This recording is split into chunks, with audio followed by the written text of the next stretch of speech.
Sir वो कहते थे कि मैं देश नहीं बिकने दूंगा सर, आज छोड़ा क्या है सर, उन्होंने पूरा देश बेच के रख दिया सर। पेट्रोल के दाम 60-65 से अब 100 कर दिया सर। एलपीजी 400 का मिलता था, वो 820 में मिल रहा है सर अभी। तो सर ये वो फिर बोलते कि बहुत हुआ है महंगाई की बार, अब की बार ये सर, ये सारे वादे कहाँ गए सर उनके? भैया ये तो आप उनसे पूछिए, मुझसे सर वो आते ही नहीं सर, एक भी प्रेस कॉन्फ्रेंस नहीं किया सर आज तक उन्होंने। वो नहीं करेंगे, वो कभी नहीं करेंगे सर, हमें भी पता है सर, वो बहुत डरते हैं सर। भैया एक बात बताओ, जो चोरी करते हैं वो प्रेस कॉन्फ्रेंस करेंगे कभी? कभी नहीं सर, कभी नहीं। जो चोरी करेगा ऐसे आके खड़ा हो सकता है क्या? कभी नहीं सर, कभी नहीं हो सकता। तो नहीं आएंगे वो, चौकीदारी चोर है सर। आप वो आने वाले नहीं है वो भैया देखो अब वो अपने घर में रहेंगे। सर मतलब आपने जैसे बोला कि हम दो हमारी दो की सरकार है सर, ये बिल्कुल आप बिल्कुल एकदम 100% श्योर है सर इस बात पे? उन्होंने रेलवे भेज दिया सर, एयरपोर्ट भेज दिया, रेलवे भेज दिया, सी पोर्ट भेज दिया, हाईवेज भेज दिए सर। अब बोल रहे कि टोल टैक्स भी भेज देंगे।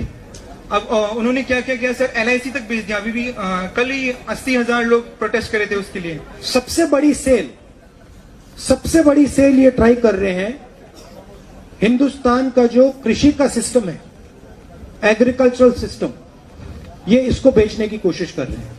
ये जो 3 कानून बनाए हैं इन्होंने, कृषि कानून, ये हिंदुस्तान के किसानों का जो धन है, जो आमदनी है, उसको छीनने का तरीका। ये सबसे बड़ी सेल है। इसको आप प्राइवेटाइजेशन नहीं समझ रहे हो, मगर ये प्राइवेटाइजेशन है। ये कृषि के सिस्टम का प्राइवेटाइजेशन है, और वो भी 1-2 व्यक्तियों के हाथ में डाल रहे हैं। जी सर। सर अभी प्रेस फ्रीडम इंडेक्स भी आया था सर, तो इंडिया की रैंकिंग उसमें 180 कंट्रीज में 142 थी सर। सर ये बहुत। और फिर अभी सर 3 डेमोक्रेसी इंडेक्स आए सर, एक तो स्वीडन का सर, और एक यूएस वॉचडॉग का, और एक सर एक और आया था सर। तो वो तीनों में सर एक में फ्लॉट है क्या, एक में इंडिया को ऑटोक्रेटिक बता दिया, ऑटोक्रेटिक, और मतलब पाकिस्तान और बांग्लादेश से भी पीछे बता दिया गया सर। बिल्कुल जी सर। तो ये आप लोगों को मिलकर ये चैलेंज उठाना पड़ेगा, क्योंकि ये आपका देश है, हम सबका देश है, और आप इस देश के भविष्य हो,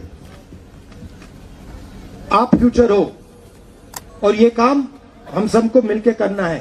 हिंदुस्तान की डेमोक्रेसी को बचाना है, यहां पे रोजगार पैदा करना है, हॉस्पिटल्स, डॉक्टर्स, नर्सेस तैयार करने हैं।